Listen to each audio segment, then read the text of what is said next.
Amashvestam manamapi Esajiputram atra surupam Rupam tasyagrajamuri purim maturim gostvatim Radha kundamagirivaram Oh Radhika madhavasam Prapto yasya pratita kripaya Sri Gurum tam natosmi Gurave Gaurachandraya Radhikaye tadale Krishnaya Krishna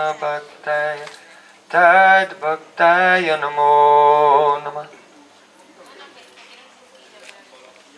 Sri Krishna Chaitanya Prabhu Nityananda Sri Advaita Gadadhar Shivasadi Gaura Bhakta Vrinda Hare Krishna Krishna Krishna Hare Hare Hare Rama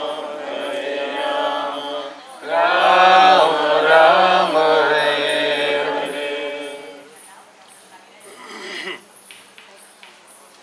Good morning. Welcome to the best day of your whole life. On the path of Bhakti Yoga, every day becomes more wonderful than the previous day.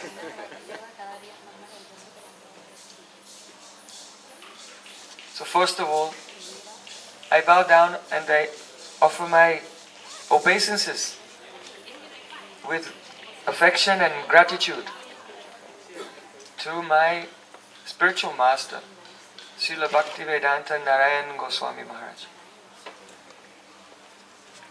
And secondly, I bow down to my Guru's Guru, my grandfather Guru, and my great-grandfather Guru, and great-great-grandfather Guru, and all the great spiritual teachers in our tradition, by whose very diligent endeavors and unconditional grace, the transcendental knowledge and spontaneous love for Krishna has descended over thousands of years to this present day.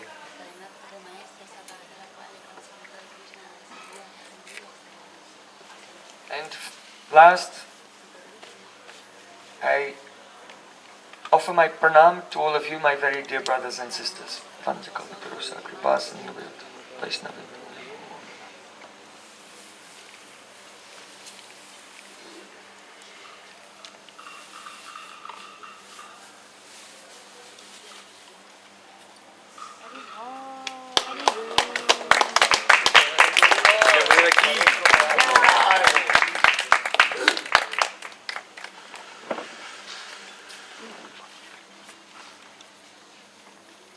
Yesterday, we began to speak on the subject of Vedic mythology and understanding reality through the sacred narrations of the Vedas.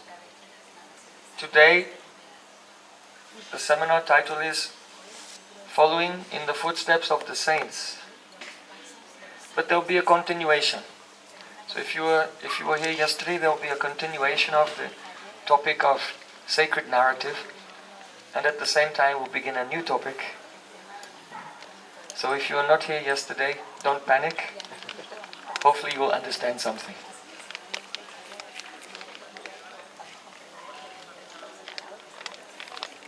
Perhaps many of you have heard of the Bhagavad Gita. So the Bhagavad Gita, if you like, the Bible of Hinduism, is just one chapter in a huge epic called the Mahabharata. So in the Mahabharata, a great Mahajan, enlightened being, Bhishma Dev, he said, Thaka patistat srutya vibhina na safrisi yasa binam na binam. Dharmasya tattvam nihitam guhayam mahajano yena gata sapanta. The meaning is this. Taka patishtat. Logic has no foundation. You know, in this modern era, people pride themselves in being very logical, very rational. And they apply that logic, that rationale to understand, usually just how to make money. But persons who look a bit deeper than that, they apply it to how to find fulfillment or understand the world or ask the big questions about why are we here, where did we come from, what is God. But the problem is this. Logic, taka patishtat, has no foundation. What does that mean? Logic is a tool that we apply to different premises to come to a conclusion. If A and B, then C. We make a syllogism. We take some given values, some given information, that is, we apply our logic to it, and then we, by inference, come to a conclusion. So there are different types of logic: inductive logic, deductive logic, formal logic. But the problem is this. Logic is the tool that we apply to given premises. The problem is this. There are no given premises.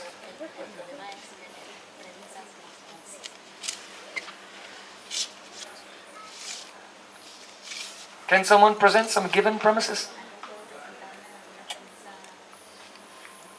What is for certain? Of course, it said there are two things for certain: death and taxes.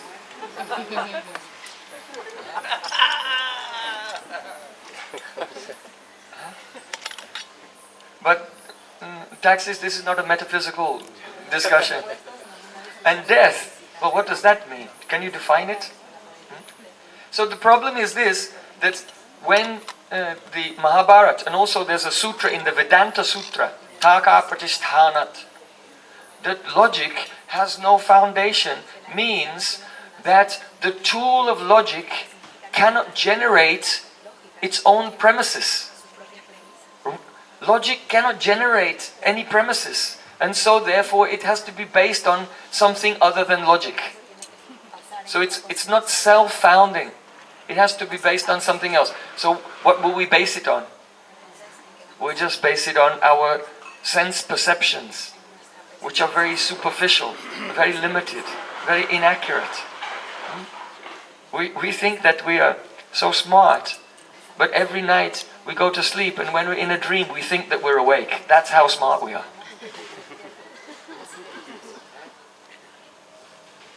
Whoever had a dream, and in their dream they went to work in their dream? Yeah? Right? So did you get paid for that overtime? Then why did you go? Because you thought you were awake. So this is the thing. We feel ourselves to be quite intelligent and unsusceptible to mistakes and illusion.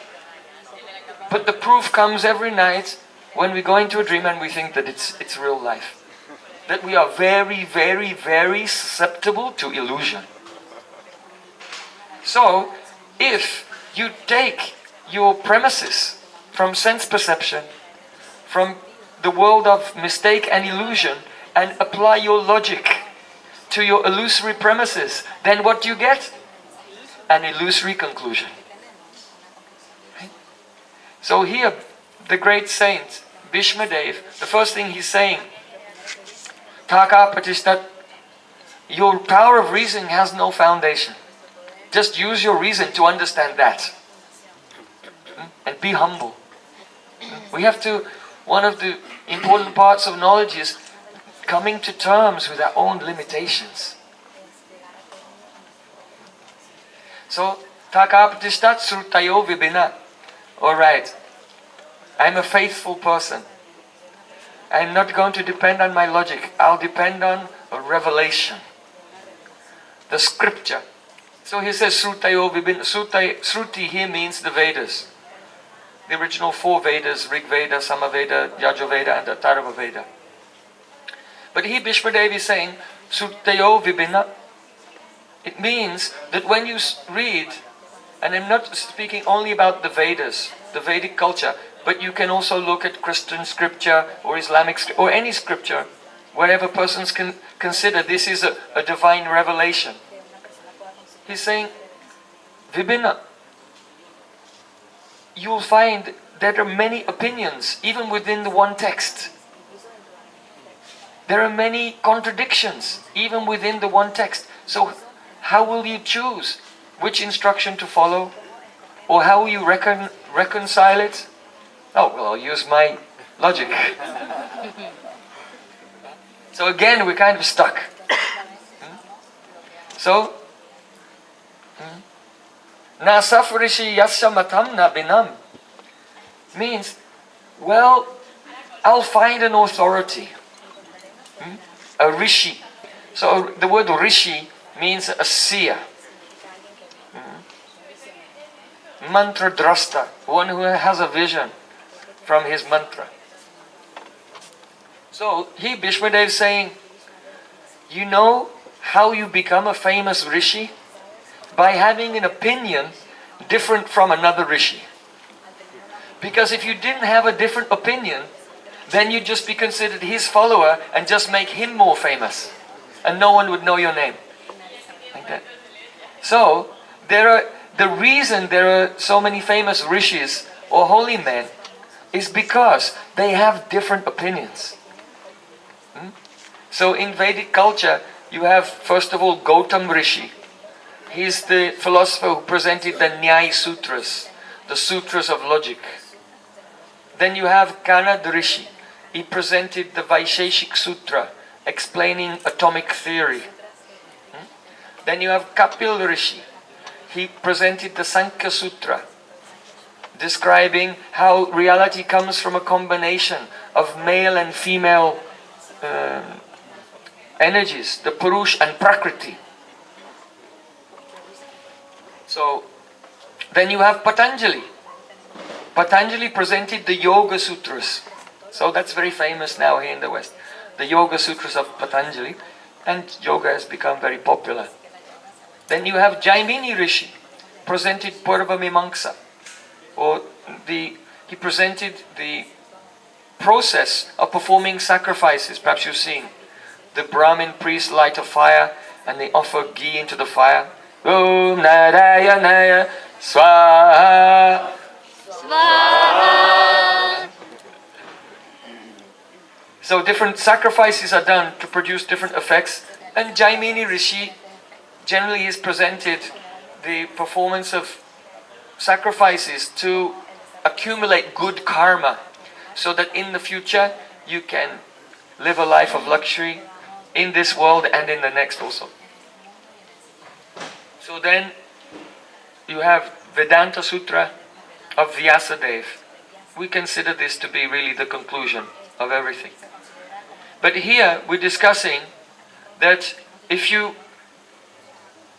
cannot come to a conclusion by your reason, you cannot come to a conclusion by scouring the various ancient dusty parchments of different revelations. If so many wise men have all different opinions, then what do you do? So Srila Bhishmadev is saying, Dhammasya tattvam nihitam guhayam. The secret of Dharma, true Dharma, religious principles. Here when we say Dharma, we mean the natural quality of the soul. Just like it's the Dharma of sugar to be sweet. It's the Dharma of fire to emit heat. So what is the Dharma of your soul? Who are you? When all the layers, all the coverings, all the masks of ego, material identity have been removed, what's left? And what do you do? That's Dharma. So the secret of Dharma is hidden in the hearts of the Mahajans. The Mahajans here means those saints who are completely saturated and absorbed in spontaneous love for God. The ultimate goal is love for the source of our existence, Sri Krishna. And how can we attain that? There are many details, there are very nuances. There's such a great richness in the spiritual reality that it's currently beyond the jurisdiction of our thinking powers. So what can we do? Mahajano yena gata sapanta means follow in the footsteps of those saints who are absorbed in love for Krishna. In other words, if we can in our life practically adopt their lifestyle, practically follow them in the way that they pray, in the way that they meditate, in the way that they navigate through the various obstacles and tests of life, then we will discover the secret of Dharma, who we are and what is our role in the ultimate reality. Is it a good conclusion? Yes? I also applaud because I didn't make this up myself. I'm not taking any credit for this. This is called Sanatan Dharma. Sanatan Dharma means the eternal Dharma. We're discussing not a Dharma that has some origin at some period in history. We're not talking about something that started in the 60s or something that began in the medieval time or even something prehistoric. But the Vedas present timeless, beginningless, Sanatan Dharma. The eternal occupation of every soul. And that is transcendental loving service to the Supreme Personality of Godhead. Now, yesterday we were discussing the subject of mythology, and especially of how the discussion of mythology is really a high-tech, state-of-the-art pedagogical science for bypassing our material conditioning and placing instructions, teachings, understanding, orientation deeply within our subconscious mind. And therefore, the discussion of the holy narratives of the lives of the saints, the avatars, the incarnations of the Supreme Lord, this is not a transmission of information, but rather the very process of speaking and listening is right there and then in real time a transformation for all of us. I'm being transformed as I speak, and you are being transformed as you're listening. So there are many techniques that have been discovered by modern psychology in regard to accessing the subconscious mind and adjusting, refining, purifying, evolving our behavior, because our behavior is being dictated from the subconscious. So one of the techniques that has been discovered recently, but was always known in the tradition of Sanatana Dharma, is to discuss numbers. In regard, for example, yesterday we spoke about time period, how we are now in the Kali Yuga. It lasts for 432,000 years. but the previous age is 10 times longer. 4,320,000 years. And the previous age is 10 times longer. Like that. And the previous age is 10 like this. And as soon as you start thinking, your brain just can't cope. And so all the logical obstructions, they start to shut down. The left brain shuts down, the right brain gets activated. And now we become in a state of suggestion where we can really receive some pure knowledge that will change our life. And actually act on it. Not just that it goes in one ear and out of the other. So another topic we discussed yesterday was the nested narratives. That is that one story is in the nest of another story, which is in the nest of another story, in the nest of another story. Another technique is discussing the states of consciousness, such as wakefulness, dreaming and deep sleep, and also what is called turiya, the fourth state. The fourth state is trance, samadhi. So any narrative or discussion which contains within it trance themes, only thinking about it, you start to go you start to gravitate towards that trance state as well. So yesterday we discussed Dhruva, how he was meditating on his mantra, Om Namo Bhagavate. And gradually he gave up eating, he gave up drinking, he even gave up breathing, like this. So as you're considering this, so it's having an effect. This is the Open Heart Festival. And these are actually the techniques whereby the heart becomes more and more open. So we can receive something deeply. And then the narratives have to be closed one by one in the reverse order that they were opened. And then when you leave, you go away. Now you go away with some deep jewels of spiritual knowledge. That by being absorbed in the mantra given by the Guru, you can have the darshan, the vision of God. And then that deep impression that comes from hearing informs and directs the choices we make in our life. So then every morning you wake up and say, I have to chant now. Hare Krishna, Krishna Krishna, Hare Hare Rama, Hare Rama.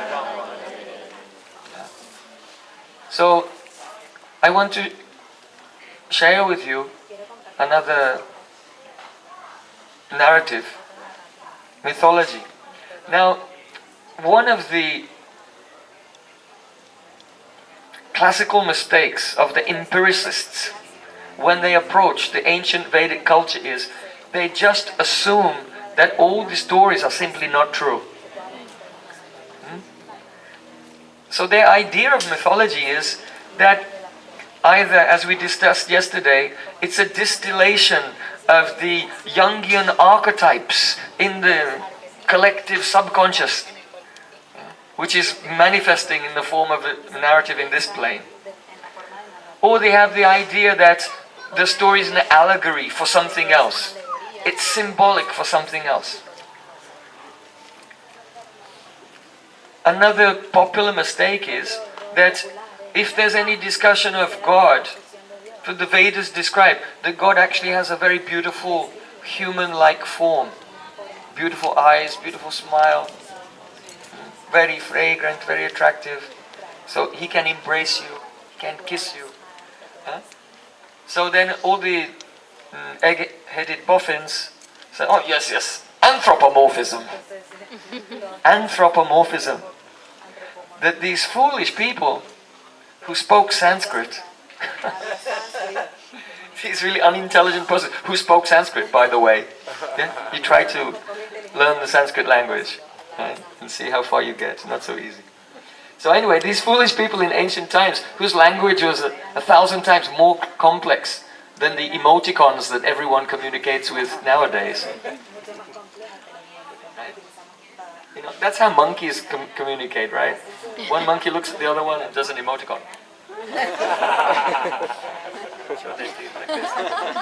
So Now we've risen to the literacy level of monkeys. So anyway, the empiricists, they think that in ancient times, these foolish people, when they were trying to imagine what God is like, then they just had this blind spot and they didn't notice that they totally imagined a God who was just like them. Right? What a kindergarten basic theological mistake. So obviously that's not what the Vedas are explaining. The Vedic conception of the beautiful form of God is firstly, the form of Krishna is not like your human form. Because, with all respect, I don't mean to offend you in any way, but your human form stinks. Didn't you all have a shower this morning and put on deodorant? Right? Why? So because this physical body, in the Yoga Sutras of Patanjali, one of the symptoms of avidya, Patanjali said, one of the symptoms of avidya is to consider what is impure to be pure. And what that specifically means is you think that your body is pure, when actually it's like, stool, urine, mucus, bile, fat, all of these things. But it's all covered by a layer of skin, and so we think it's pure. So Patanjali said, the yogi is bathing 3 times a day, and by following the yams and niyams, among which there is socha, cleanliness. By following that cleanliness, he gradually comes to understand that the soul is pure and he's embodied in something which is impure. And so that socha, that understanding of purity and impurity and cleanliness, leads him to brahmacharya, celibacy. Because if your body is impure, then everyone else's body is impure as well. So that's not really a relishable proposal. So Patanjali these are his thoughts, just sharing them with you for a moment. So we're discussing the idea that the body of God, that is called Satchidananda Vigraha in the Vedas. It means the condensed form of eternity, pure consciousness and ecstatic love. So is that what your body is made of? No, not really. So it's not entirely anthropomorphic. So then the empiricists may say, okay, we'll give you that. There is a difference, but it's still anthropomorphic because of the shape.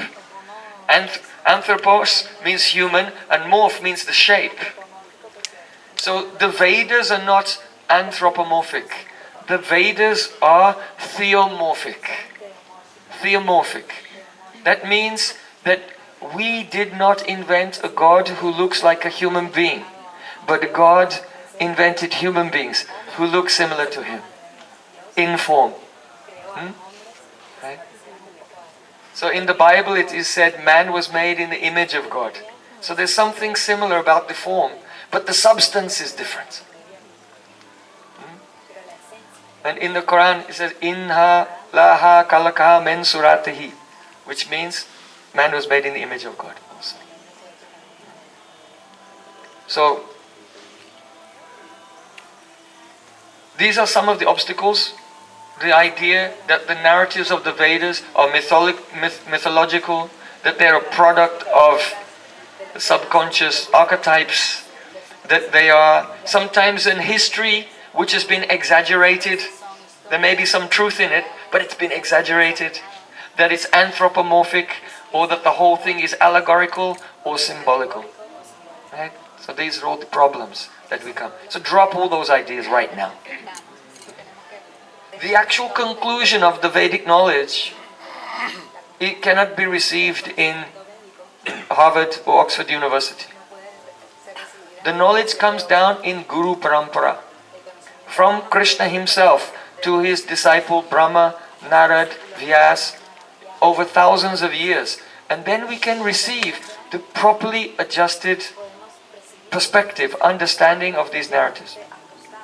Now, having said that, that doesn't mean that some things in the Vedic literatures are not symbolic or allegorical. Some of them are. So you'll have to be able to discriminate. So what we want to discuss this morning is a symbolic, allegorical narrative from the Bhagavad Purana. 12, what time are we going to? 12:45, right? We have to strictly stick to our schedule. So, once,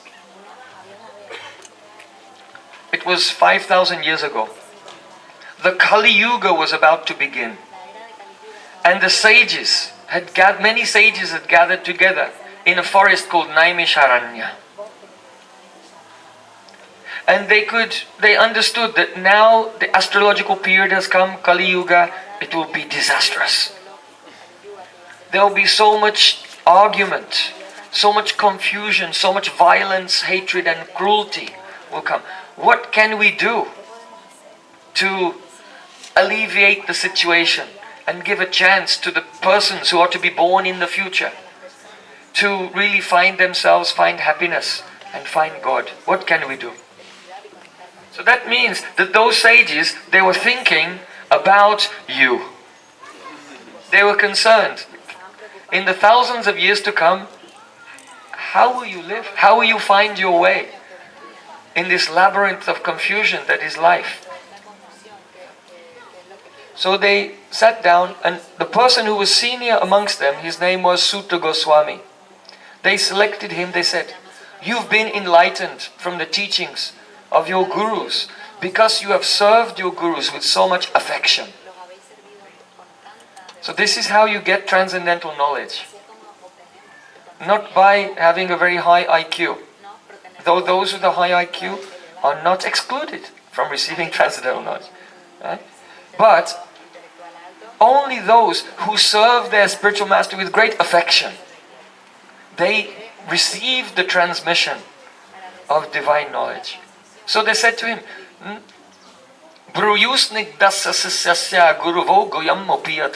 "We know that you have served your spiritual teachers with great affection, and therefore it's certain that they have imparted to you transcendental secrets.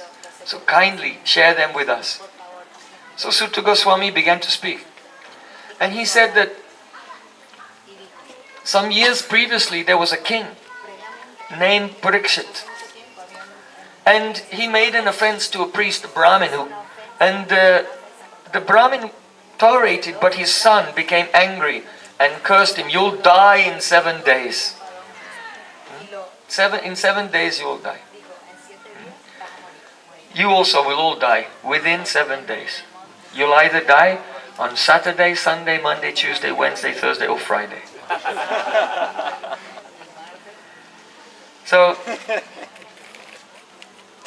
So then the king, he left his palace, and just in simple cloth he came onto the bank of the Ganga and sat down there to fast until death. And so many rishis came and assembled there. And by his great fortune, Shukadeva Goswami, the son of Vyas, who has compiled the Vedas, he was completely naked. He's so absorbed in his soul, he's not even aware of his body. Just like a person who is drunk, sometimes they don't know whether their shirt is on or their shirt is off. So he was such a Paramahamsa, such a liberated person, he's not even aware whether his body is on or his body is off. So Shukadeva Goswami came there and sat down. And Parikshit Maharaj said to him, "I have 7 days left to live. Please tell me, what's the duty of a person who is about to die?" So then Shukadeva Goswami began to answer him. And he told him that some years before, there was a great sage named Maitreya. See what I'm doing? This is called nested narratives. And it makes the heart very open. So Vyasadeva in the Bhagavad Purana, he's presenting in this way. What has just recently been discovered by the scientists. The rishis, they knew all these things. From time with no beginning. So there was a sage named Maitreya Rishi. And he met also another saint named Vidura. And Vidura began to tell him, Maitreya began to tell him about a king. And now we're coming to our history for today.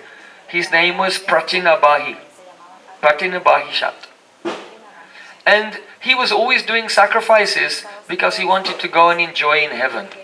That means not the spiritual, just go up a few notches, a few planets. Om Bhur Bhuvah Swaha. Just up 3 planetary systems, get to Swargalok, the planet of Indra, where he can enjoy. There's so many beautiful courtesans there he can enjoy with. So he was doing animal sacrifices.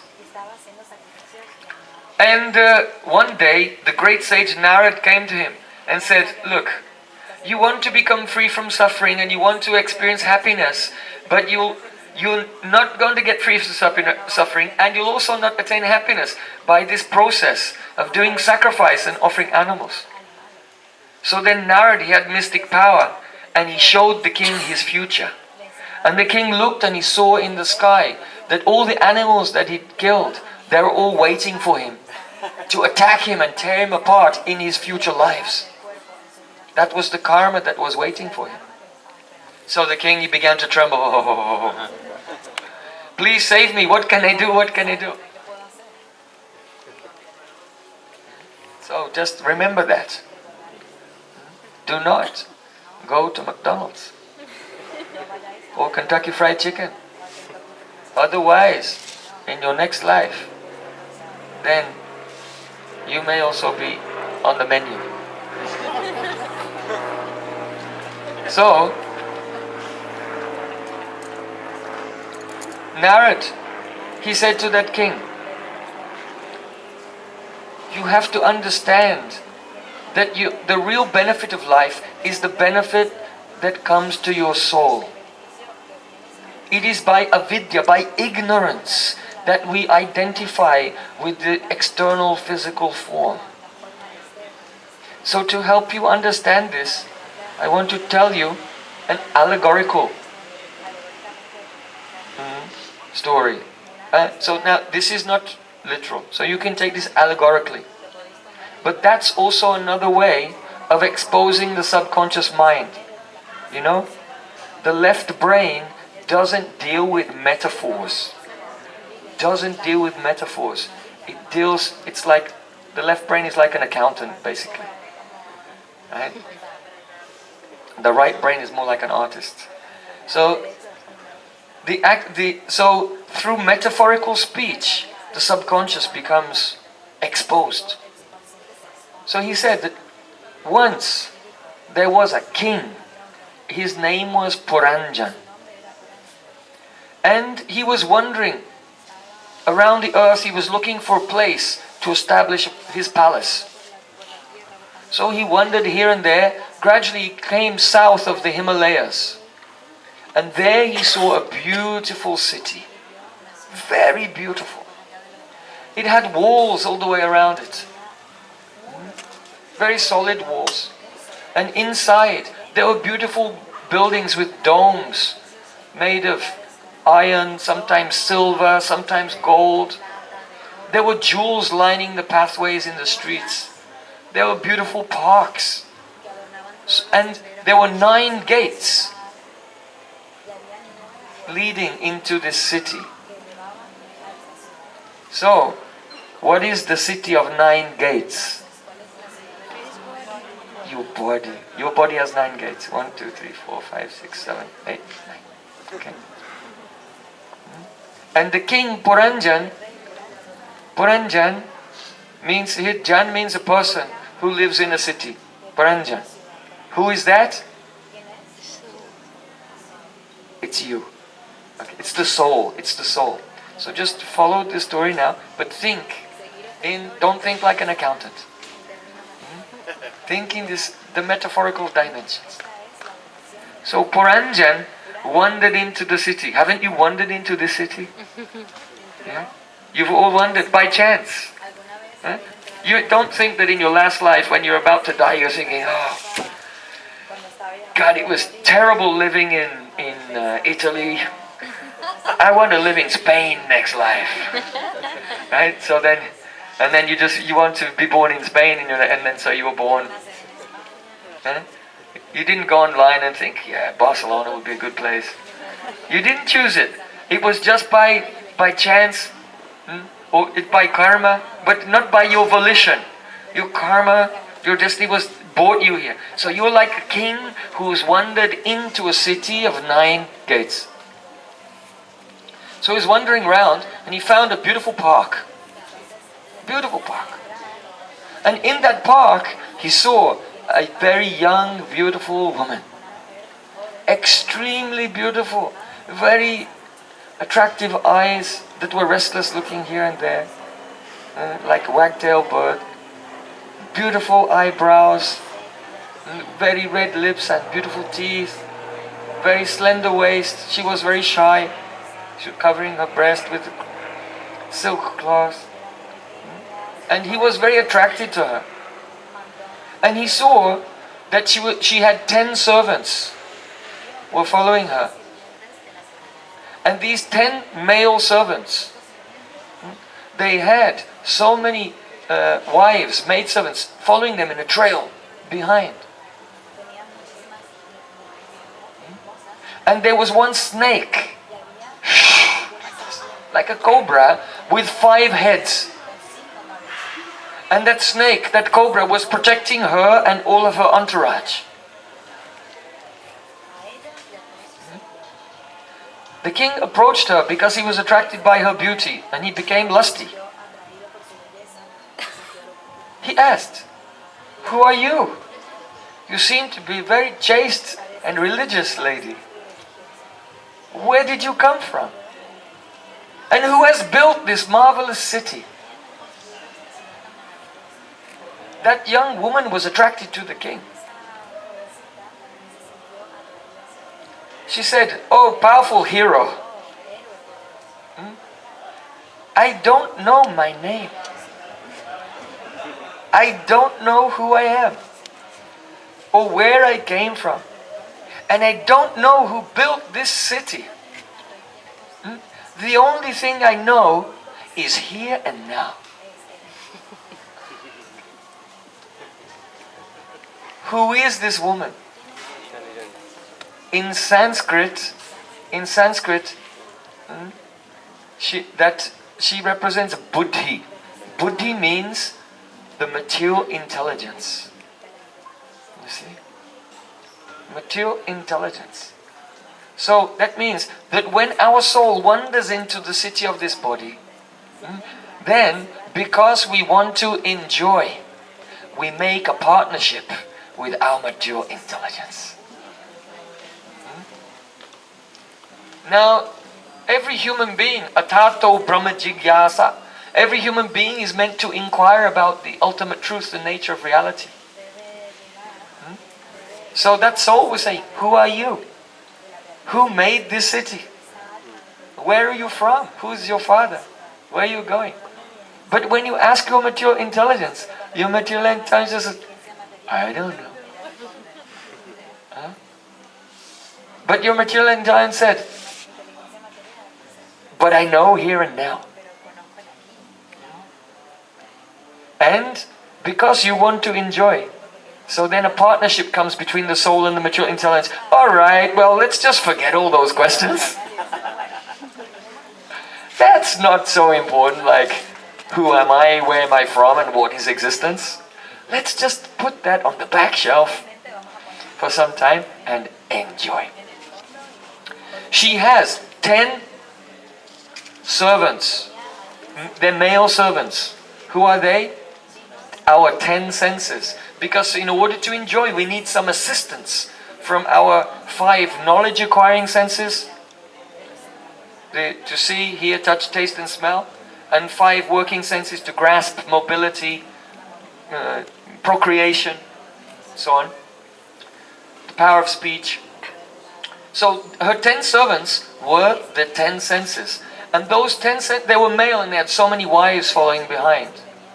So as you know, that the husband, he's working to fulfill their desires of the wife. So that means each one of the senses has thousands and thousands of sensory desires. Right? Huh? Your eyes don't want to see one thing. Your eyes want to see so many things. We want to touch so many things, taste so many things, like that. And then the snake that was protecting them all was Pran. The Pran. Because the Pran is one, but the one Pran divides and becomes Pran, Apan, Vyan, Saman, Udhan, becomes the Pancha Pran.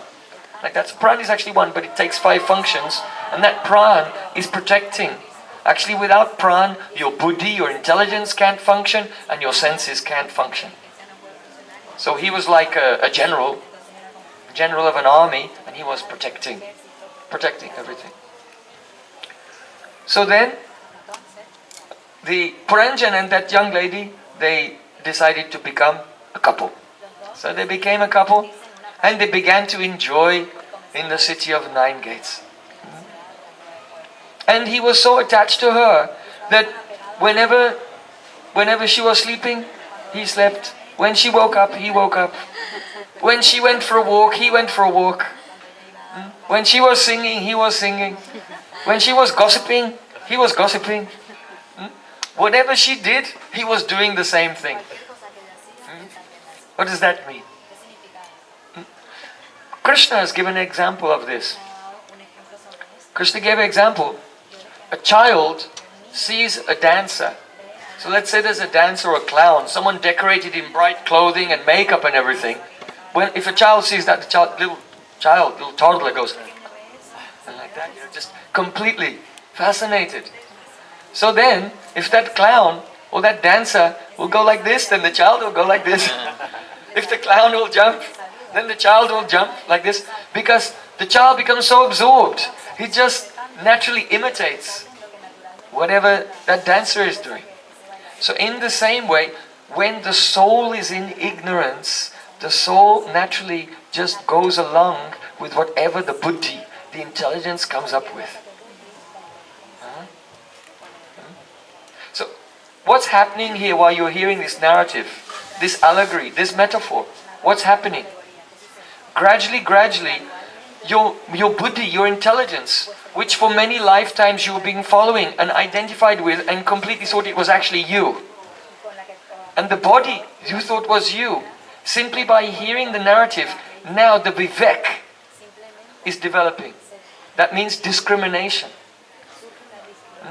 That you're no longer a subjective intelligence seeing the objective world, but you become a subjective soul objectively looking at your own internal functions. It's happening just by listening to the narrative. So this is a kind of education that is completely different from just information. It's an experience, and we're all having it right now as we listen. But you don't just listen. Tatshrin vansupatan vicharnat paro bhaktya vimuchyan naraha. It means first hear, and then go to that Vedic literature, the Bhagavatam, and read it for yourself. And then sit and meditate and deliberate upon it daily until it becomes your nature, until you own it. It becomes yours, and now you see everything from that perspective, from that enlightened perspective, rather than the state of complete confusion of identifying with the physical form, or even identifying with the subtle psychological body, which is also only a covering for the self. So the king was having a great time with his wife, but dharmically, religiously. Because I just have to keep track on the time. We have to... 32, okay, we have 15 minutes. He was enjoying in an ethical way, right? in an ethical way. In this world there's a relative morality where there's good, ethical life and bad, unethical life, moral and immoral life. Bhakti Yoga is above both of these. This is why Krishna says, Sarva Dharman Parityaja. You give up all the worldly conceptions of ethical and unethical. Because actually everything's unethical except for serving God.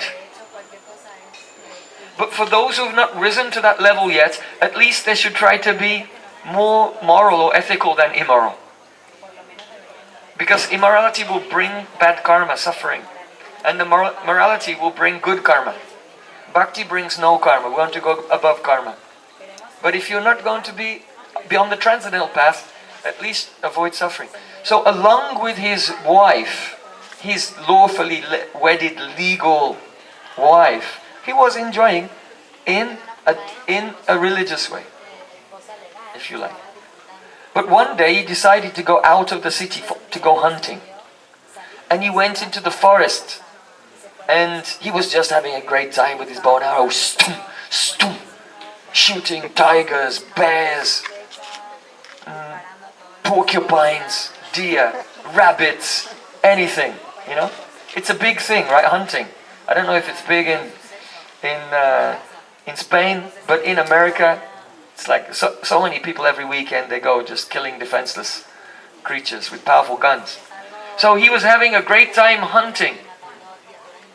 And he forgot all about his wife. While he was out there also, he went to a few villages and he met a few women there. He enjoyed with them as well. A little bit. And then after some time he came back to the city. But when he got there, he couldn't find his wife. He was looking, he couldn't find her. And she was upset that he'd gone away. But he came back and she was upset. She was in man. She's in a sulky mood. But he glorified her. He said, please forgive me, I'm so sorry. I'll never leave you again. You're my only love. Like this. And then she was pacified and again their relationship was okay. What does it mean? Here it means that his wife was intelligence. But with dharmic impressions of morality. But because of performing sinful activities in a previous life, those sanskars came up and overpowered his intelligence. He lost his intelligence. And so he wandered out and did many adharmic things.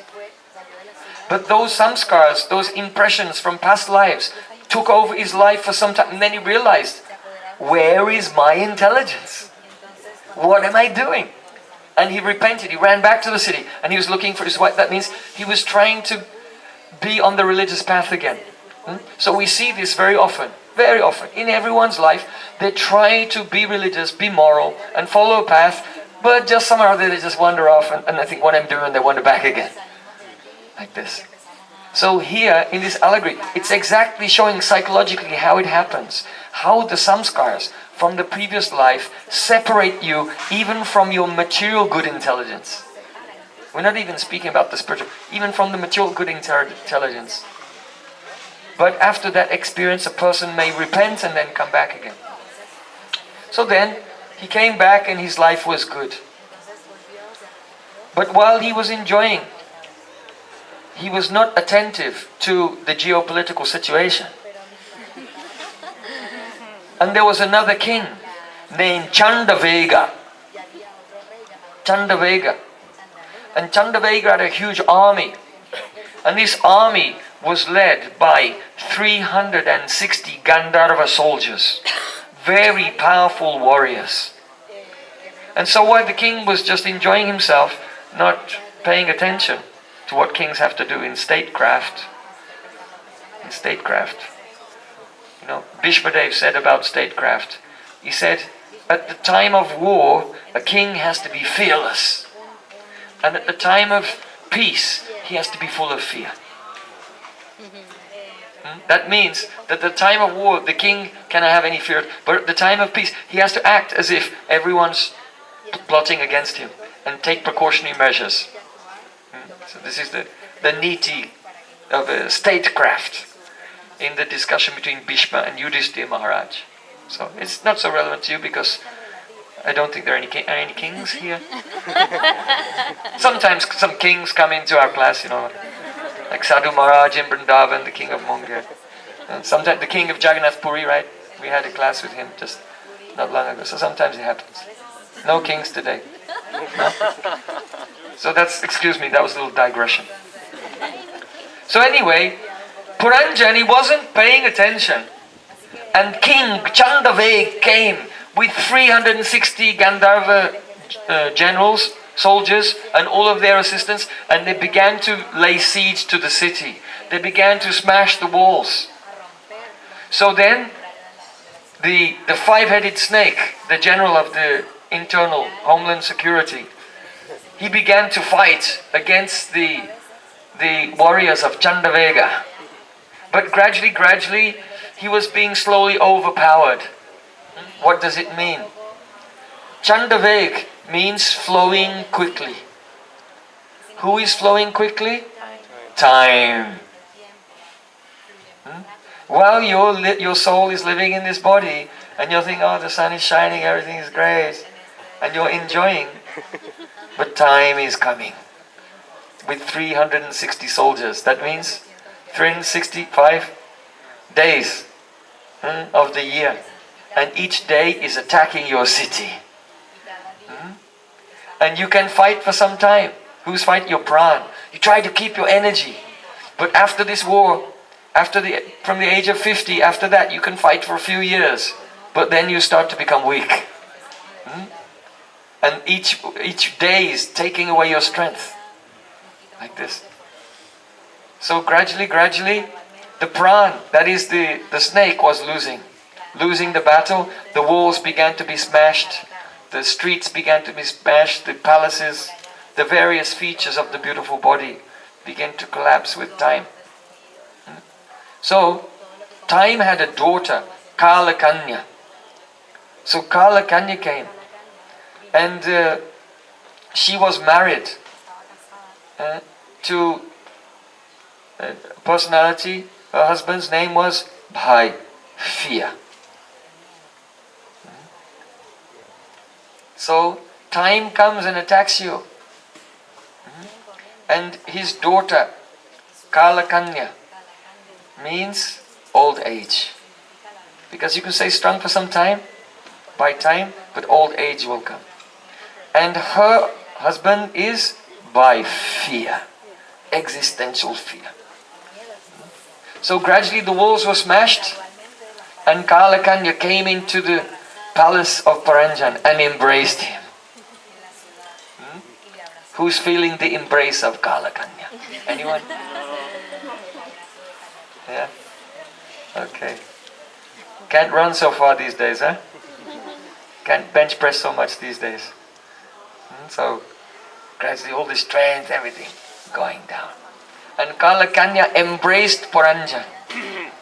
And then he was thinking, alas, alas, who will take care of my wife? Who will take care of my children?